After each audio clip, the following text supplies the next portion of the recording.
ઘણા લોકોને ટેવ હોય ભૂતકાળમાં જીવતા હોય. 20 વર્ષ પહેલા તો અમે એક નાનકડી રૂમમાં રહેતા હતા, ખાવાના ઠેકાણા નહોતા, તમારા ભાઈ ઘેર ઘેર સાડી વેચવા જતા. હા, આજે હવે બંગલો ગાડી બધું મળ્યું છે. આમ એ દુઃખી થઈને કે પાછા આજે ભગવાને સુખ આપ્યું છે તો ભોગવ ને. 20 વર્ષ પહેલાના દુઃખને શું કામ યાદ કરે છે? વારે ઘડીએ આપણે વીતેલા દુઃખોને યાદ કરીએ ને તો દુઃખ પણ કે બહુ યાદ કરે છે ને, ચાલ જઈને મળી આવું, પાછું આવીને ઊભો રહે.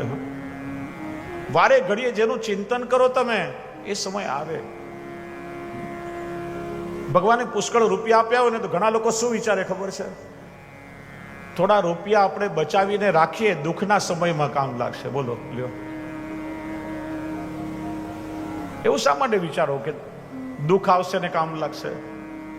ઠાકોરજી રૂપિયા આપ્યા, બચાવો કે કોઈ સદકાર્યમાં એનો ઉપયોગ કરશો. તમે એવું વિચારો ને કે દુઃખના સમયમાં કામ લાગશે તો વાસ્તવમાં દુઃખ આવે છે જીવનમાં.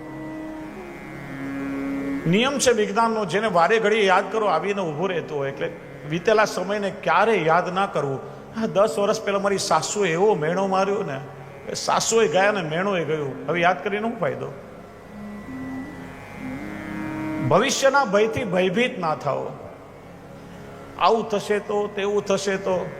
જે થશે ભગવાનની ઈચ્છાથી થશે. ભગવાનનો નિર્ણય અફર છે, કોઈની તાકાત નથી બદલી શકે.